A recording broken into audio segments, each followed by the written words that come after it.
Spring 1945. 32 German women huddled together inside a dim wooden barrack. Some clutched broken handles from cleaning tools. Others held sharpened pieces of metal scavenged during the journey. None of these makeshift weapons would be useful against armed soldiers, but fear doesn't care about logic. Rumors had traveled faster than any train. The Americans were brutal, they had been told, especially toward prisoners, especially toward women. Every creak of the floorboards sounded like a warning. Then came the footsteps. Heavy boots approached from outside. The sound grew louder. Several women tightened their grip on whatever they were holding. One whispered a prayer. The door opened. What entered the room was not what they expected. No shouting, no rifles aimed at their faces, no threats. Instead, American personnel carried blankets, medical supplies, and trays containing hot drinks. For a few seconds, nobody moved. The prisoners simply stared. This moment would become the beginning of a transformation none of them could have imagined. Only days earlier, they had crossed the Atlantic as prisoners of war. Now their train rolled through the wide-open landscapes of Texas beneath a rising sun. Most of the women had barely slept. Some still wore faded pieces of wartime uniforms.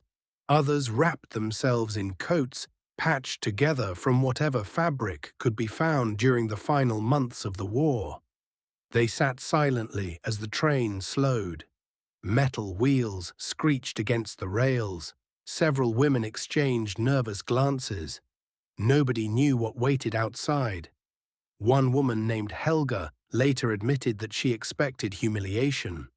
Another feared violence. A third believed they would spend years forgotten behind fences. The train finally stopped.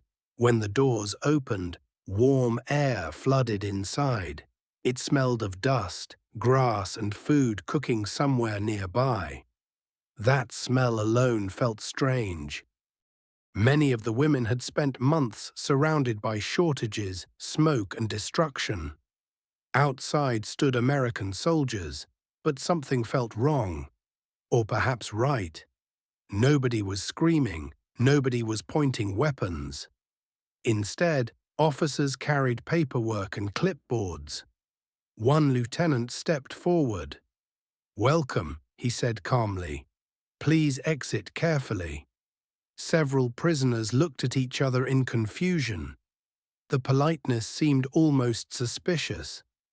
As they stepped onto the platform, they were directed toward a series of white medical tents standing in neat rows. Generators hummed quietly nearby. Medical staff moved between buildings with practiced efficiency. Fresh bandages, disinfectant, and clean canvas filled the air with unfamiliar smells. For many of the women, the scene looked more organized than hospitals they had recently seen in Europe. Inside the first intake tent, another surprise awaited them. Doctors, real doctors, not exhausted personnel struggling with shortages. Not overworked medical teams operating under constant bombardment. Professional medical staff with equipment, supplies, and time. A physician looked up from his paperwork. "Next patient." His voice was calm, not hostile, not angry, just professional. The examinations began immediately. Weight, temperature, pulse, injuries, nutritional condition. The results painted a grim picture. Many of the women were severely underweight. Several suffered from untreated illnesses. Others showed signs of exhaustion after years of war and months of deprivation. One prisoner collapsed during the examination. Before she could hit the ground, a nurse caught her. Moments later, she was sitting in a chair with a cup of broth warming her hands. The woman stared at the nurse. "You're helping me?" she asked quietly. The nurse nodded. Nothing more, no speech, no lecture, just a simple gesture. Yet for many of the prisoners, that small moment created the first crack in everything they believed.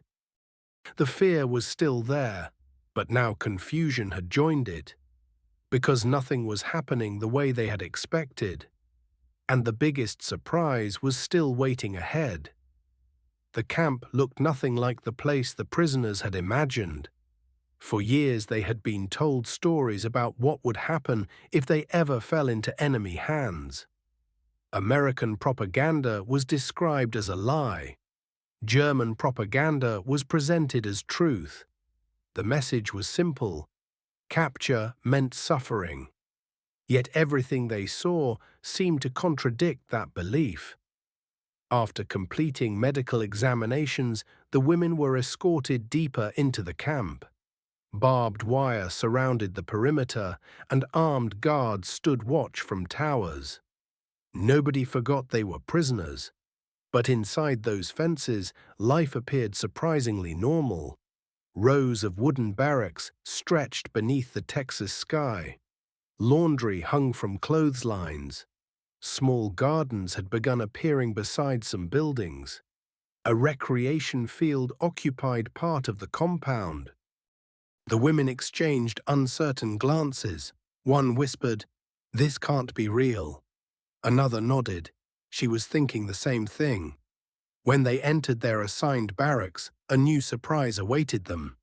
Beds. Actual beds, not piles of straw, not crowded concrete floors, not damp shelters damaged by bombing. Each woman received her own sleeping space, clean blankets, and basic personal supplies. Several prisoners inspected the mattresses suspiciously, as if expecting some hidden catch. There wasn't one. That evening, they were escorted to the dining hall. The smell reached them before they entered. Fresh bread, cooked vegetables, meat. For a moment, nobody spoke. Back in Europe, many civilians had gone months without seeing meals like this. Some prisoners stared at the serving tables in disbelief. Others assumed it was some kind of performance meant for newly arrived captives. Surely this wouldn't continue. Surely tomorrow things would change. Yet when trays were handed out, the food remained. Real food, hot food, enough food. One woman reportedly burst into tears after receiving her meal. Not because it was extraordinary, because it was ordinary. And after years of war, ordinary had become extraordinary. Over the following weeks, daily routines began taking shape. The prisoners worked in various camp assignments. Some helped with maintenance, others assisted in kitchens, laundries, or administrative duties. The work was not easy, but it was organized. Schedules existed. Rules existed. Predictability existed. Many had not experienced that in years. What surprised the women most, however, was their interaction with Americans. The guards were firm but generally respectful. Medical personnel continued providing treatment. Officers enforced regulations without the cruelty many prisoners had expected. This did not mean life was perfect. There were arguments, disciplinary issues, moments of homesickness, constant uncertainty about the future. But the reality remained very different from what they had been prepared for. As weeks turned into months, another unexpected development occurred. Friendships began forming, not only among the prisoners themselves, but occasionally between prisoners and the civilians they encountered through work programs. Some women were assigned to agricultural projects outside the main camp.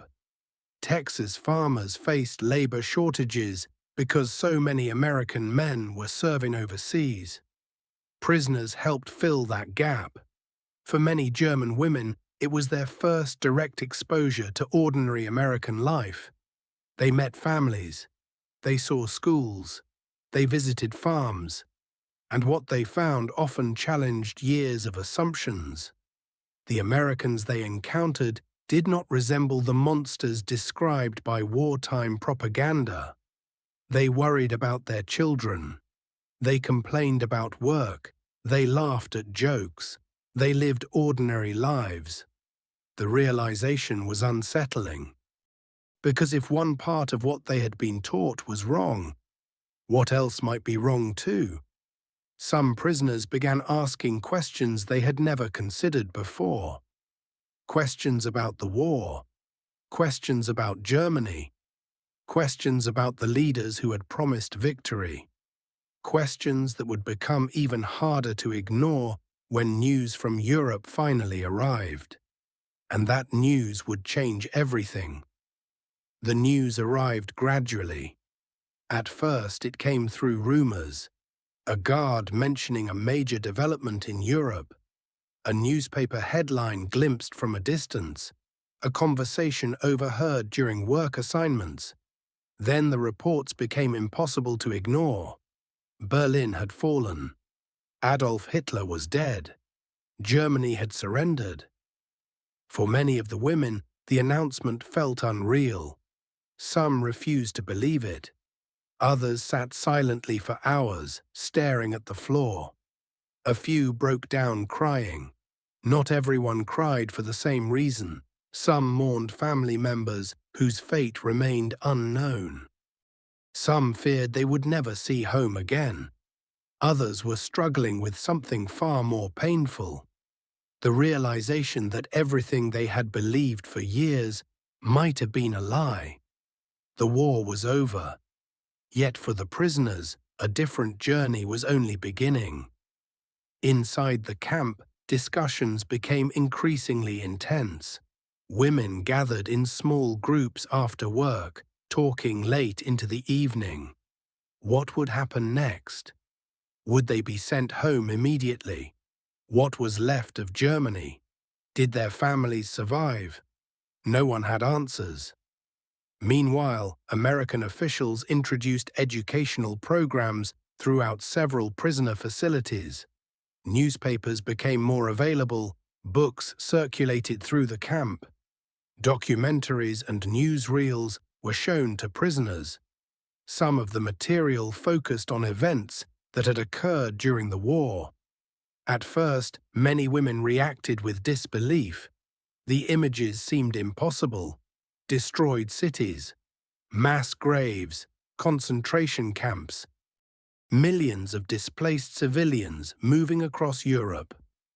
Some prisoners insisted the footage had been fabricated. Others argued that the stories were exaggerated. Yet as more information emerged, denial became increasingly difficult. The evidence kept growing. Photographs, witness accounts, official records, reports from multiple countries. The same facts appeared again and again. For many prisoners, it was the most emotionally difficult period of their captivity. They were not only processing Germany's defeat, they were confronting an entirely different understanding of the war itself. One former prisoner later recalled feeling as though her entire worldview had collapsed in a matter of months. Everything she had accepted as truth suddenly seemed uncertain. Yet despite these painful realizations, daily life inside the camp continued. Meals were served, work assignments continued, medical care remained available. The routine provided stability during a period of enormous emotional upheaval. Gradually, many prisoners began adapting to their new reality. Some enrolled in language classes, others participated in educational programs. A few discovered interests and talents they had never previously explored. Music performances became common. Sports competitions were organized. The camp administration encouraged activities that kept prisoners occupied and productive. What had begun as a place of fear slowly evolved into something more complex. It was still a prison camp. No one forgot that. The fences remained. The guards remained. Freedom remained out of reach, but the atmosphere had changed dramatically from those first terrifying days after arrival. Months earlier, many of the women had expected cruelty. Instead, they found structure. They expected humiliation. Instead, they found professionalism. They expected hatred. Instead, they often encountered something closer to indifference, or even kindness. Not every experience was positive. Not every guard was friendly. Not every prisoner adjusted successfully. But the gap between expectation and reality remained enormous. And as 1945 turned into 1946, another question began dominating conversations throughout the camp. If the war was over, why were they still here?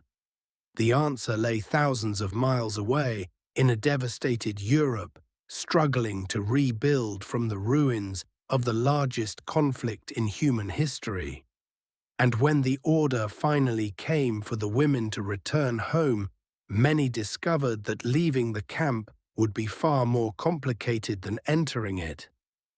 For months after the war ended, the women waited. Germany no longer existed in the form they remembered. Cities lay in ruins. Transportation networks were shattered. Millions of refugees moved across Europe, searching for missing relatives and places to live. There was simply nowhere to send many prisoners. So the camp remained open. Life settled into an unusual routine. The fear that had dominated the first weeks gradually disappeared. Some women found jobs within the camp system. Others attended classes or spent time improving their English. Friendships deepened. A few prisoners even admitted something they never expected to feel. They felt safe. That realization often came with guilt. After all, they were still prisoners. Their families were thousands of miles away. Their future remained uncertain. Yet compared with the chaos consuming much of Europe, the camp offered something many people desperately lacked: stability. Food arrived every day. Medical care remained available. The buildings were intact. Nobody worried about air raids. Nobody woke up to the sound of artillery. For women who had spent years surrounded by war, those simple comforts felt extraordinary. Eventually, however, the orders arrived. Repatriation would begin. The women would be returning home. One might expect celebrations. For some, there were.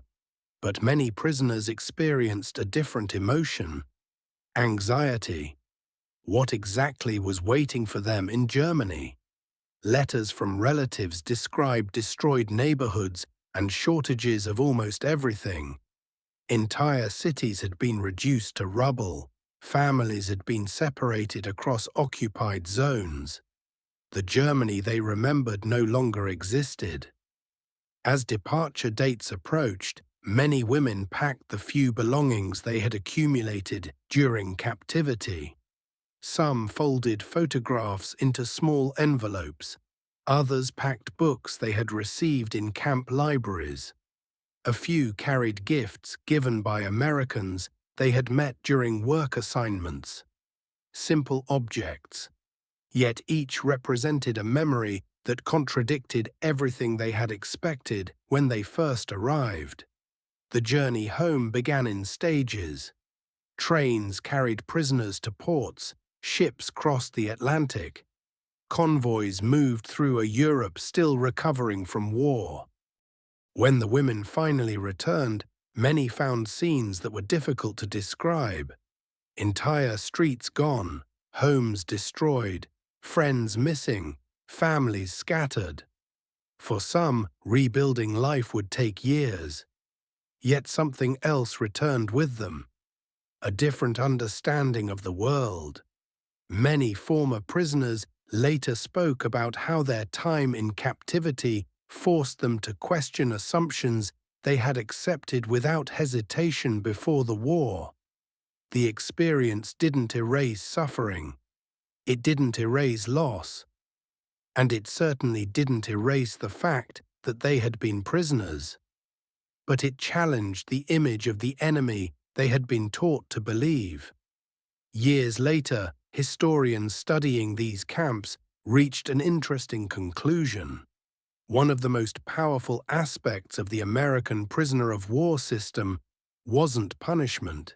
It was exposure. Exposure to different people, different ideas, different ways of life. The women who stepped off that train in Texas had expected brutality. Instead, they encountered something far more confusing. Humanity. Not perfect humanity, not flawless humanity. Just ordinary people behaving in ways that contradicted years of propaganda. And sometimes that contradiction proved more powerful than any speech or political argument. Imagine that first night once more, the dark barrack, the whispered prayers, the makeshift weapons clutched in trembling hands, the certainty that something terrible was about to happen. Then the door opens. Blankets instead of rifles, doctors instead of interrogators, hot coffee instead of threats. In that moment, a story they had believed for years began to unravel. Not all at once, not completely, but enough to change lives forever. The women had arrived in Texas expecting enemies. What they found was something far more complicated. And when they finally returned home, they carried with them a lesson that would stay for the rest of their lives. Sometimes the most surprising thing about war is not how people fight. It's how they choose to treat one another when the fighting is over.